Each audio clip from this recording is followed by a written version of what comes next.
ಅಂತ ಕರೆದಿದ್ದೆ ನಿಮ್ಮನ್ನ. ಸೊ ಅವರ ಪರವಾಗಿ, ಎಲ್ಲರ ಪರವಾಗಿ, ದೊಡ್ಡ ಮನೆ ಪರವಾಗಿ ನೀವು ಆಶೀರ್ವಾದ ಮಾಡೋದಕ್ಕೆ ವೇದಿಕೆ ಮೇಲೆ ಬಂದಿದ್ರ. ಎಲ್ಲೆಡೆ ಯುವನ ಚರ್ಚೆ ಆಗ್ತಾ ಇದೆ. ಮಗನ ಬಗ್ಗೆ ಎಷ್ಟು ಹೆಮ್ಮೆ ಅನಿಸ್ತಿದೆ, ಮಾತಾಡಿ. ಅಭಿಮಾನಿ ದೇವರುಗಳಿಗೆ ನಾನು ಶರಣು. ಇಲ್ಲಿ ಬಂದು ಏನಾಗುತ್ತೆ ನನಗನ್ಸುತ್ತೆ, ಎಲ್ಲೋ ಅಪ್ಪು ಕುಂತಿದ್ದಾರೆ ಅಂತ ಈ ಜನಗಳ ಮಧ್ಯೆ ಅಂತ ಅನಿಸುತ್ತೆ. ಎಲ್ಲೋ ಅವನು ಹುಟ್ಟಿದವರು ಹೊಸಪೇಟೆಯಲ್ಲಿ, ಅವನು ಬೆಳೆದಿದ್ದು ಚಿತ್ರರಂಗದಲ್ಲಿ ಅಂತ ಅನಿಸುತ್ತೆ. ನನಗೆ ಅಲ್ಲಿ ಹೋಟ್ಲಿಂದ ಹೊರಡ್ಬೇಕಾದ್ರೆ ನನ್ನ ಹೆಂಡತಿ ಹೇಳ್ತಾ ಇದ್ಲು, ರೀ ನನಗಿನ್ನೂ ನನ್ನ ಮಗನ ಫಂಕ್ಷನ್ಗೆ ಹೋಗ್ತೀನಿ ಅಂತ ಮನಸ್ಸಲ್ಲಿ ಅನಿಸಿಲ್ಲ ರೀ, ಅಪ್ಪು ಫಂಕ್ಷನ್ಗೆ ಹೋಗ್ತಾ ಇದ್ದೀವಿ ಅಂತಲೇ ಅನ್ನಿಸ್ತಾ ಇದೆ ಅಂತ.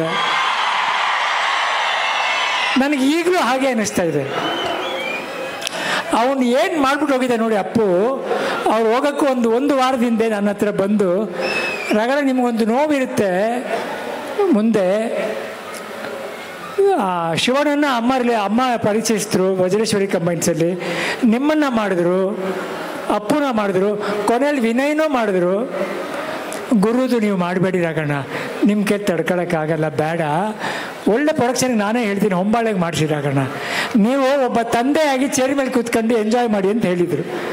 ನೀವು ಆ ಜವಾಬ್ದಾರಿ ತಗೋಬೇಡಿ ರಾಘಣ್ಣ ನನಗೋಸ್ಕರ ಅಂತ ಹೇಳ್ಬಿಟ್ಟು ನೋಡಿ ಹೊಂಬಾಳೆಗೆ ಹೇಳ್ಬಿಟ್ಟು ಹೋಗಿದ್ದಾರೆ, ಗುರು ಪಿಕ್ಚರ್ ಮಾಡಿ ಅಂತ. ಇವತ್ತು ಅವನು ನನ್ನ ಮಗನಾಗಿ ಪರಿಚಯಿಸ್ತಿಲ್ಲ, ನಾನು ಅಪ್ಪು ಮಗನಾಗಿ ಪರಿಚಯಿಸ್ತಾ ಇದ್ದೀನಿ ಅವನ್ನ. ನೀನು ಇರೋವರೆಗೂ ಮರಿಬೇಡ ಮಗನ ಅವ್ರನ್ನ. ಅಪ್ಪನೇ ಪರಿಚಯಿಸ್ತಾರೆ ಇದು. ಆಮೇಲೆ ಅಪ್ಪು ಹೋದ್ಮೇಲೆ ಇದನ್ನು ಅಶ್ವಿನಿ ಮುಂದೆ ಹೊರ್ಸ್ಕೊಂಡು ಹೋಗ್ತಾರೆ. ಅವ್ರು ಕರೆದ್ಬಿಟ್ಟು ಮಾತಾಡ್ತಾರೆ, ನನ್ನ ಮಗ ಅವನು ಮಾಡಿ ಅಂತ ಹೇಳ್ತಾರೆ. ಅವನೆಲ್ಲ ಹೋಗ್ಬೇಕಾದ್ರೆ ಒಬ್ಬ ತಂದೆ ಮಾಡೋ ಕರ್ತವ್ಯನ, ಜವಾಬ್ದಾರಿನ ವಹಿಸ್ಕೊಂಡು ಹೋಗಿದ್ದಾನೆ ಅಂತ ನನಗನ್ಸುತ್ತೆ. ನೋಡಿ, ಸಿನಿಮಾ ಮಾಡೋಕ್ಕೆ ಇಬ್ಬರು ಬೇಕು, ತಂದೆ ತಾಯಿ.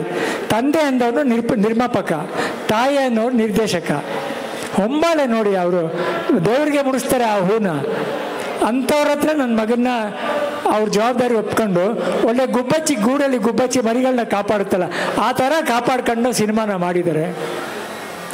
ನನಗೆ ನಿಜವಾಗ್ಲೂ ಇವಾಗ ಕೂತ್ಕೊಂಡು ತುಂಬ ಎಂಜಾಯ್ ಮಾಡ್ತಿದ್ದೀನಿ.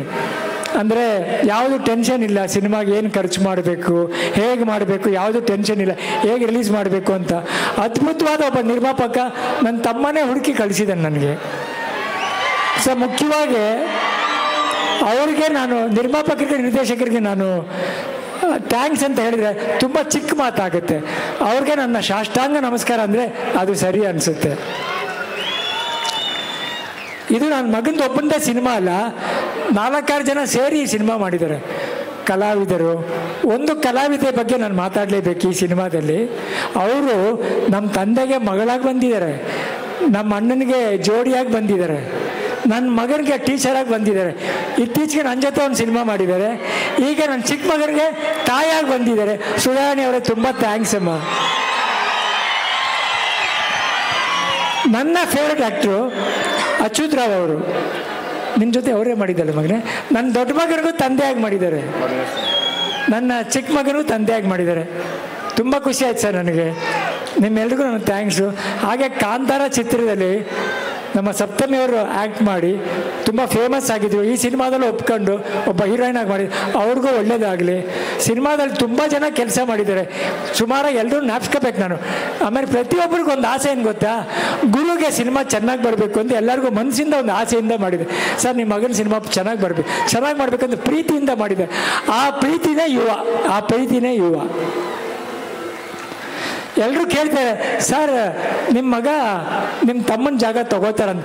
ಅದು ತಗೊಳ್ಳೋಕ್ಕೆ ಅದು ಮಾರ್ಕೆಟ್ಲಿ ಮಾರೋದಿಲ್ಲ ಕಣಯ್ಯ, ಅದನ್ನು ಪಡ್ಕೋಬೇಕು ಅಂತ.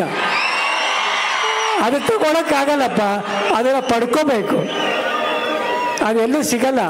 ಅವನ 46 ವರ್ಷದಲ್ಲಿ 45 ವರ್ಷ ಸಿನಿಮಾ ರಂಗಕ್ಕೆ ಜೀವಿಸಿದ್ದಾನೆ ಅವನು. ಸೊ ಇದು ಸಾಮಾನ್ಯ ಕೊಟ್ಟಿಲ್ಲ ಅವನಿಗೆ, ಅವನು ಪಡ್ಕೊಂಬಂದಿದ್ದಾನೆ, ಅದನ್ನ ತಗೊಂಬಂದಿಲ್ಲ.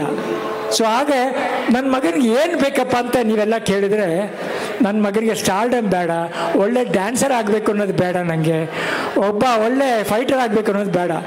ನನ್ನ ತಮ್ಮನಲ್ಲಿ ಕೆಲವು ಗುಣ ಇದೆ. ಎಷ್ಟೇ ಮೇಲೆ ಬಂದರೂ ತಗ್ಗಿ ಬಗ್ಗಿ ನಡಿಬೇಕು, ಸರಳತೆಯಿಂದ ಇರಬೇಕು,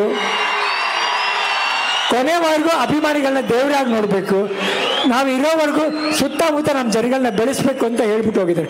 ಆ ಗುಣಗಳು ಅವನಿಗೆ ಬಂದ್ಬಿಟ್ರೆ ನನಗೆ ಖುಷಿ ಆಗುತ್ತೆ, ಅಷ್ಟು ಸಾಕು ಅನಿಸುತ್ತೆ ನನಗೆ. ನನ್ನ ತಮ್ಮನಿಂದ ಬೇರೆ ಏನೂ ಬೇಡ ನನಗೆ. ಅದು ಬಂದ್ಬಿಟ್ರೆ ಮಿಕ್ಕಿದೆಲ್ಲ ಹಿಂದೆ ಬರುತ್ತೆ. ಮುಖ್ಯವಾಗಿ ಅಭಿಮಾನಿ ದೇವರ ಆಶೀರ್ವಾದ ಬೇಕು. ನೀವು ತುಂಬ ಭಾರ ಅವನ ಮೇಲೆ ಹಾಕಬೇಡಿ, ಪ್ರೀತಿಯಿಂದ ಬನ್ನಿ, ಪ್ರೀತಿ ತಗೊಂಡು ಹೋಗಿ. ಸಂತೋಷ್ ಅವರು ಯಾವುದೇ ಸಿನಿಮಾದಲ್ಲಿ ಒಂದು ಸಂದೇಶ ಕೊಡ್ತಾರೆ, ಒಂದು ಕುಟುಂಬ ಅಂದರೆ ಏನು, ಒಂದು ಸ್ನೇಹ ಅಂದರೆ ಏನು, ಜವಾಬ್ದಾರಿ ಏನು ಅಂತ. ಈ ಸಿನಿಮಾದಲ್ಲಿ ಅದನ್ನು ಅವ್ರು ಬಿಟ್ಟಿಲ್ಲ, ನಿಮ್ಮೆಲ್ರಿಗೂ ಅರ್ಪಿಸಿದ್ದಾರೆ. ಇನ್ನು ಮುಂದೆ ಯುವ ನಿಮ್ಮದು, ನೀವು ಬೆಳೆಸ್ಕೊಂಡು ಹೋಗ್ಬೇಕು ಅಷ್ಟೇ ನಾನು ಕೇಳೋದು. ಅವನ್ನ ತಿದ್ದಿ, ಅವನ್ನ ಬೆಳೆಸಿ, ತಿದ್ದಿ ಅವನ್ನ ತಪ್ಪು ಮಾಡಿದ್ರೆ ಹೇಳಿ ತಿದ್ದಿ ಬೆಳೆಸಿ ಅವನ್ನ. ಅವನು ನನ್ನ ಮಗ ಅಲ್ಲ, ನನ್ನ ತಮ್ಮನ ಮಗ ಅಂತ ಹೇಳಕ್ಕೆ ತುಂಬ ಇಷ್ಟ ಆಗುತ್ತೆ ನನಗೆ. ಚೆನ್ನಾಗಿರೋ ಮಗನೇ, ಯಾವ ಭಾರನೂ ತಲೆ ಮೇಲೆ ಹಾಕೋಬೇಡ, ಮುಂದೆ ಹೋಗ್ತಾ ಇರು. ಒಳ್ಳೆ ಪ್ರೊಡಕ್ಷನ್ ಸಿಕ್ಕಿದೆ, ಪಕ್ಕದಲ್ಲಿ ನಿಮ್ಮ ಅಮ್ಮ ಇದ್ದಾಳೆ, ಅಶ್ವಿನಿ ಇದ್ದಾಳೆ, ಜಾಲಿಯಾಗಿ ಹೋಗ್ತಾ ಇರು ಮಗನ, ಜಾಲಿಯಾಗಿ ಮಾಡು ಮಗನ. ಎಲ್ಲೇ ಹೋದ್ರು ಕಲಿಯನ್ನ ಬಿಡಬೇಡಕ್ಕಂತ. ಕಲಿಯುಗ ಇರೋವರೆಗೂ ಕಲಿಕೆ ಇದ್ದೇ ಇರುತ್ತೆ, ಕಲಿತಾ ಇರೋ ಮಗನೇ, ಚೆನ್ನಾಗಿ ಬೆಳಿ ಮಗನೇ, ದೇವರು ಒಳ್ಳೇದು ಮಾಡಿ. ನೀನು ಮಾತಾಡ್ತೀಯಪ್ಪ. ಹೊಸಪೇಟೆಯ ಎಲ್ಲ ಚಿಕ್ಕಪ್ಪನ ಅಭಿಮಾನಿಗಳಿಗೆ